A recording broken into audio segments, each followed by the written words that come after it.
Welcome back to another UFC fight prediction video. In this video, I'll be predicting the main card fights for UFC 238 Cejudo versus Moraes. But before I get into the main card fight predictions, I'd like to announce that I'll be doing yet another $20 contest, the same as I've been doing for the past 6-7 weeks, so a good minute now. Had a couple winners here and there. Had a repeat winner, so it's been looking good for the winners so far. I mean, for the people participating, so it's been a good turnout as far as them winning and whatnot. But yeah. Also on that same note, this will be the last $20 contest. Not enough people have been participating, so that really was the whole point, to get people to participate. And since it's not really doing what its purpose is, yeah, I like to give out prizes to the people who come in and tune in and be a part of things. But if not enough people are tuning in, it's really it defeats the purpose. So this will be the last one until I get to reach like a 1K subscribers, or like a significant growth in what's it called, subscriber count, or maybe a significant jump in views or something like that. Something that will give me a reason to bring it back. But as of right now, until I guess something changes, this will be the last one. So now on to what this video is actually about. So in our first fight, we have in the heavyweight division, Tuivasa versus Ivanov. So look at this fight. We got Ivanov. I think he was a several-time Sambo world champion. We've seen his grappling a little bit in Bellator. Seen a little bit here and there. But really, over the past couple of years, we really haven't seen his grappling. It's more been his striking. Maybe a little bit against the cage, he does some grappling, but really haven't really seen too much of that. And I think as far as striking goes, I think Tuivasa is the better striker, the better boxer, faster hands, more power. I do worry about Ivanov's counter ability against Tuivasa if Tuivasa gets overzealous. But I really think his boxing is clean enough, his counters are clean enough to really take advantage. Like, say what a guy like Junior Dos Santos, who has the boxing skills to really counter Tuivasa. I think Ivanov can certainly counter him, but I don't think he can counter him to that degree that's going to be stat effective. I really think it'll be the volume, the power, the better boxing skills of Tuivasa that's really going to win this fight, because I don't think, yeah, Ivanov has those grappling skills, but he hasn't really used them. I don't think he's really going to bring them out now. I think it's really going to be kind of go down to a striking matchup. Who can control the center, who can control where this fight is at. And I think that's Tuivasa going to do that with his boxing, his volume, and his power, his pressure.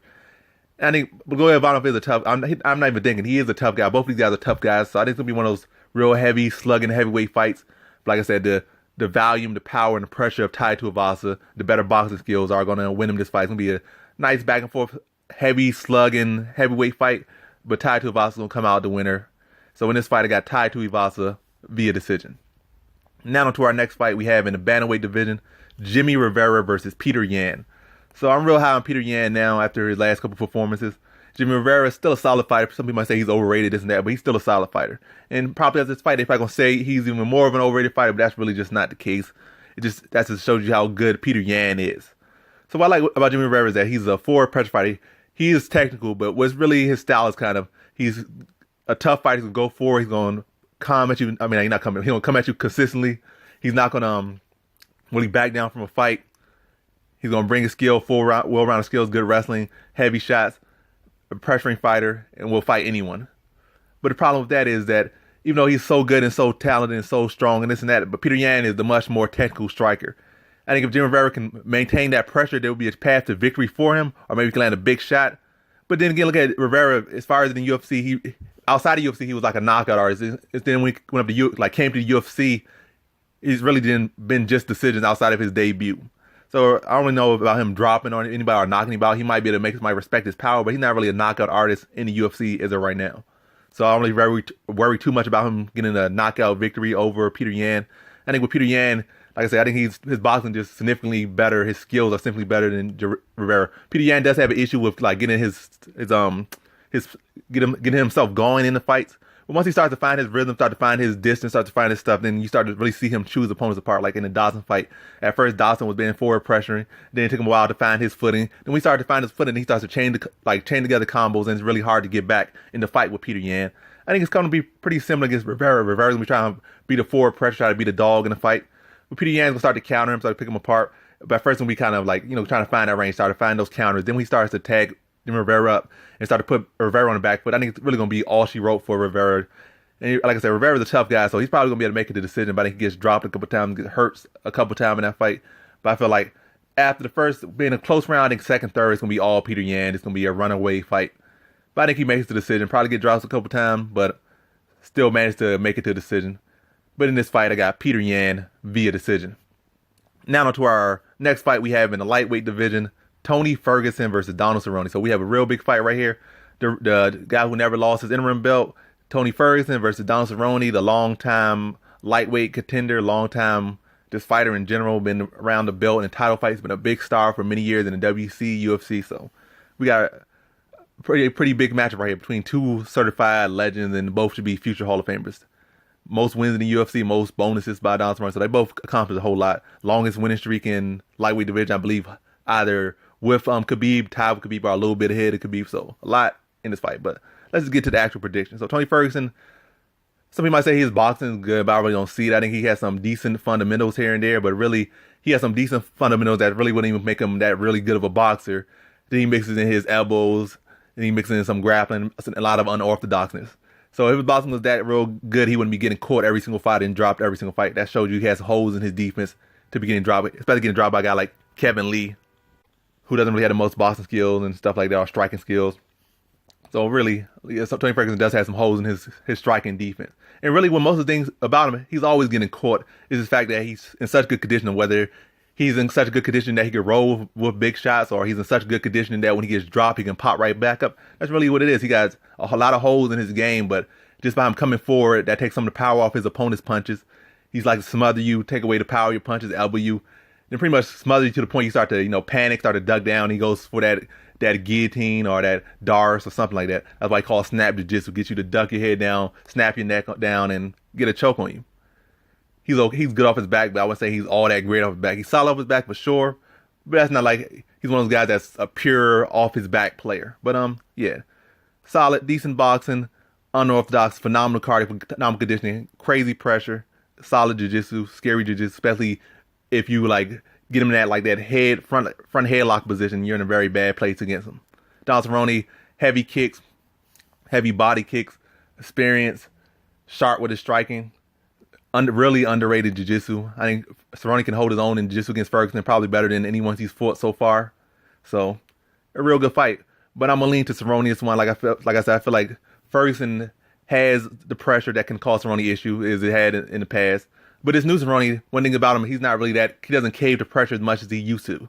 Like I said, I don't feel like he's as good as he ever been, physically and sharpness wise. But the thing that he has improved, he's tougher, or I guess maybe his mental game has improved. So in opposition, though he was such a phenomenal fighter, when he gets put in bad position, he would just quit.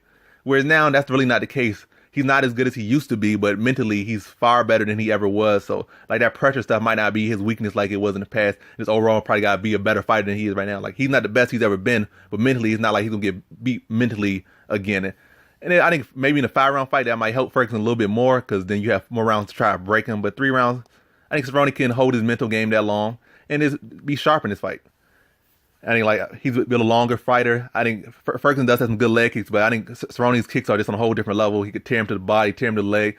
And I don't think Ferguson really defends his legs that well either, because he's always kind of switching stance and moving and getting his feet kicked out from under him. I think Cerrone can tear his legs up. I think Ferguson's going to try to do that to him, but I think Cerrone's going to start kicking Ferguson's legs like he's never been kicked before, start to chew him up on the leg, chew him up on the body. Then in the clinch, Cerrone has some phenomenal Muay Thai as well. That's something Ferguson hasn't had to deal with either. So he's usually the better Muay Thai, or really the only person with Muay Thai skills he's fighting, except maybe was RDA here and there. But really, I'm going to just not drag it out too much. I just feel like Cerrone's just in the right mindset right now. I think he can counter a lot of what Ferguson done, and then take advantage of what Ferguson usually finds strength in being unorthodox, and find those openings where Ferguson is being sloppy. He's trying to be aggressive and then being sloppy. Counter those with either low kicks or high kicks, start to chew him up. Then even when he with that counter right hand over the top, that right hook, I think Cerrone can find a lot of those openings, because Cerrone is an experienced guy. He has more experience than just about anyone. I think he finds openings. I think it'll be a tough fight, because Ferguson's going to make it a tough fight, and Cerrone's not shy of tough fights. But I think once Ferguson starts to let those same sloppy movements open, I think it's going to be the end for him. I think Cerrone's going to catch him with either a high kick or a hook, drop him, then follow him up some ground and pound. Not going to try to rush it, because like I said, Cerrone has tons of fights. He doesn't rush no finish. He sees it and he takes it out. He grabs once he had you hurt, he's not one of those guys going to gas himself. He's not one of those guys that's going to just completely make a dumb decision. When Cerrone had you hurt, he goes for the finish smart. And he'll get it most times. And if he doesn't get it, it's not like he's going to gas himself out like some other fighters. So I think Cerrone, once he gets that same opportunity, he's going to take Ferguson out. It's going to be a competitive fight, wild fight, probably one of the best fights of the year, maybe one of the best fights ever. But once Cerrone catches him, it's going to be a wrap. And I say it happens in the second round. So in this fight, I got Donald Cerrone via second round TKO. Now on to our co-main event we have in the women's flyweight division, Valentina Shevchenko versus Jessica Eye. So just looking at this fight, let's get straight up to it. Jessica Eye, solid fighter and all that. Valentina, great fighter, one of the best fighters all time, solid. But looking at this fight, Jessica Eye really doesn't have anything in any area for Shevchenko. She doesn't have more power than her. She's really not a knockout puncher. She's a volume puncher. Grappling-wise, Shevchenko's a better grappler. Speed-wise, Shevchenko's faster. Technique-wise, in every single area, it seems like Shevchenko's better in every area. I think Shevchenko can just counter her forward with, like, if she wants to put Shevchenko on the back foot. Also, Shevchenko's real good on the back foot as well. Like, she has a lot of good spinning back and spinning heel kick. To the head. So she's really like good going forward and going backwards. That's a lot of things that a lot of men don't have. Like they might be good one way or the other way, but Shevchenko's good going forward and backwards. She's just as dangerous going back and forward. So with Jessica Al's really only chance to win being a forward pressure fighter, maybe want to go duck down, pressure heavy, then duck down, try to get some takedowns. That's really like her really only path. Maybe try to outvalue her, try to pressure or go for some takedowns. That's about it. I think when she tries to press it forward, she's going to get caught with some counter, like some spinning back kicks to the body. Try to go for some takedowns, she's going to get reversed. Probably get put on the bottom ground and pounder. But her being a tough fighter, she probably will hold her own for a while. But I think she's going to be getting countered the whole time. Then when she's getting back, she's going to get chewed up. And I think eventually, I don't care how tough you are, you're getting caught clean too many times by these big, heavy strikes, these real accurate strikes from punches to kicks to spinning stuff. Like, no, I don't care how tough you are, you're getting chewed up that much. You're going to start to feel it, and it's going to start to affect you. Then you're going to get put out of it. I think Valentina puts her out of it in the third round. So she's going to be tough for those first two rounds, still getting tagged up. But in that third round, Valentina's just going to start to put it on her, and it's going to be a wrap. So in this fight, I got Valentina Shevchenko via third round TKO. Now to our main event we have in the bantamweight division. Bantamweight title fight for the interim bantamweight belt after TJ Dillashaw tested positive for EPO. And now the man who last beat him is fighting the man who was supposed to fight him next. So Henry Cejudo, the flyweight champion, versus Marlon Moraes, the former, not PFL, well, it is PFL now, but yeah, whatever that league used to be called. But Marlon Moraes, so two beasts versus one another. Same manager, same this, same that. But let's get into the actual prediction. So Marlon Moraes, what I like about him that Dillashaw kind of lacked in a way. With Dillashaw, he had a lot of wind up or a lot of try to play this, a lot of little filler stuff that didn't really have no place in anything, maybe just to confuse opponents. With Marlon Moraes, there's really no confusion to what he's doing, like as far as like trying to go out of his way to confuse you. With Marlon Moraes is that he's so quick twitch and he just so like a lot of his stuff lacks so much setup because he just does it so smoothly that you might think one thing coming and it just comes with the like really no minimum build up, minimum time for that, like from the strike to get to the one point to the other, like from the ground to your head. Like that's how he can switch his get those switch kicks out of there. Where somebody Dillashaw, yes, he's fast, but he does a lot of different stuff to try to get stuff over there. Whereas Marlon Moraes doesn't need that extra stuff to try to set people because he's just so quick that you be getting chewed up on the leg. The next thing you know, you're getting kicked in the head, or you be getting chewed up to the body. Next thing you know, that head kick coming there. So it's limited windup and really hard to deal with. And what kind of affected Dillashaw against Cejudo, and people say, oh, Dillashaw just cut weight and had a bad weight cut. And I think he just fought a bad strategy, and Cejudo just dogged him. Came out there trying to do all this wind-up stuff against a smaller fighter, faster fighter, and he really just saw through everything Dillashaw was doing. Like, Dillashaw tried to do that overhand. Cejudo literally just ducked under, grabbed him, and threw him on the ground like he was like a scrub. Then knocked him out like a scrub. Like, he was just manhandling him and just saying everything he was doing before he was doing and just stopping it in place and just tagging him. People talk about his chin, but really, you're not going to talk about that, how the fact that he just literally stopped him in motion while he was doing something, just swung on him, dropped him, with just manhandling him. Dillashaw got outclassed. There wasn't no cut weight. He got outclassed. He was trying to do stuff you're not supposed to do against somebody smaller than you, and he got made to pay for it.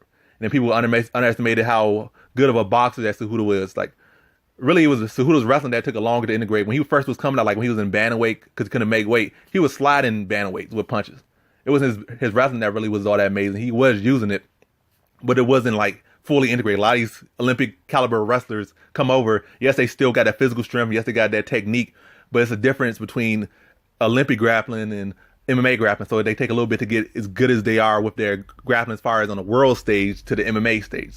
So he was having a little bit of difficulty struggling with that. He even mentioned, like, if I wanted to, I could be slamming people like Daniel Cormier, but he couldn't because he hadn't really fully adjusted. And it really it was more so his athleticism, his explosiveness, along with his boxing more so than his wrestling. Like, his wrestling was good, but it was that boxing that was really his thing.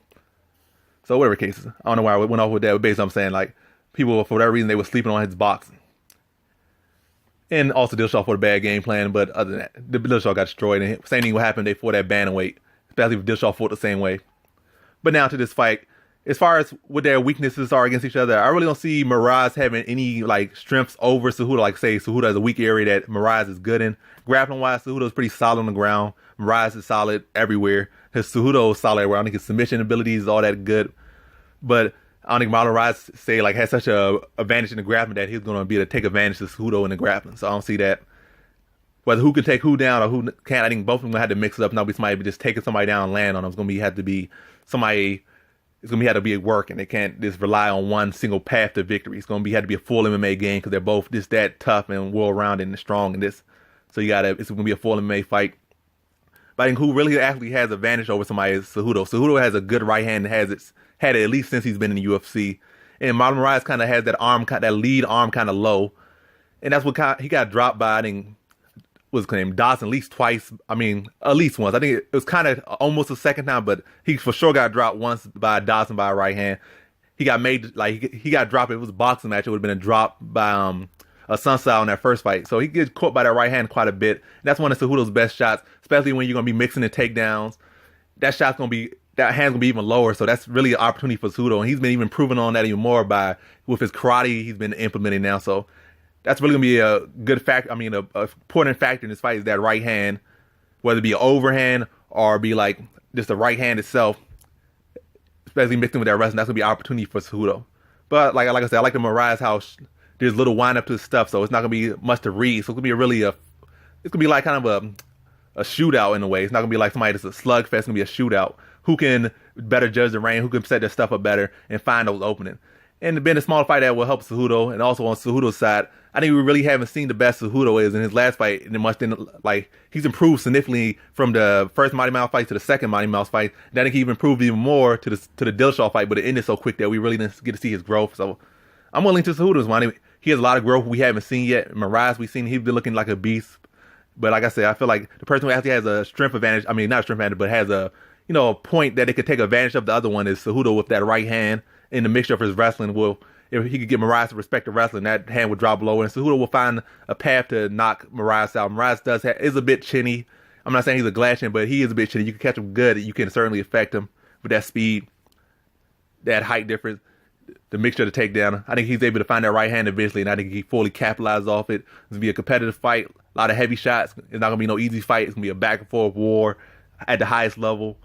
But I think eventually Cejudo starts to get him to respect the wrestling. And then around the third round, he's able to finally land that right hand flush, drops Moraes, and finishes him up with some TKO shots. So in this fight, I got Henry Cejudo via third round TKO. And that concludes my predictions for the main card of UFC 238, Cejudo versus Moraes. Thanks for watching. Like, comment, and subscribe, and come back for more videos. Peace.